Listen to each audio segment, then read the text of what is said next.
Mahindra Singh IPL retirement గురించి గత 2 సీజన్లుగా వార్తలు వస్తూనే ఉన్నాయి. ఎప్పటికప్పుడు రిటైర్మెంట్ ప్రకటిస్తాడనే వార్తలు వచ్చాయి.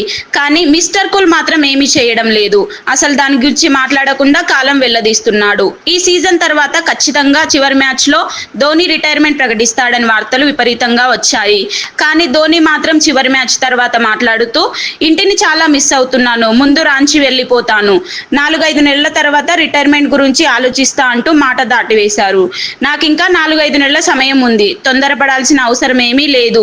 ఇది ప్రొఫెషనల్ క్రికెట్. ఆటలో కొనసాగాలంటే శరీరాన్ని ఫిట్ గా ఉంచుకుంటూ బాగా ఆడాలి.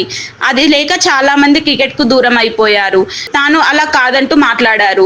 చాలా రోజులుగా ఇంటికి దూరంగా ఉన్నాను. ఇప్పుడు రాంచీకి వెళ్తాను, కుటుంబంతో గడుపుతాను, బైక్ రైడ్ ఆస్వాదిస్తాను అంటూ చెప్పుకొచ్చాడు. ఈ సీజన్ లో సిఎస్కే చాలా బాగా ఆడిందని, విజయంతో ముగించినందుకు సంతోషంగా ఉందని ధోని అన్నాడు. యువ ఆటగాళ్లను చూస్తుంటే నాకు వయసు అయిపోయిందనిపిస్తుంది. ఇటీవల వైభవ్ సూర్యవంశీ నా కాళ్లకు నమస్కారం చేసినప్పుడు కూడా అలానే అనిపించింది. మా టీంలో ఆండ్రీ సిద్ధార్థ్ వయసు నాకన్నా 25 ఏళ్లు చిన్న అని చెప్పుకొచ్చారు.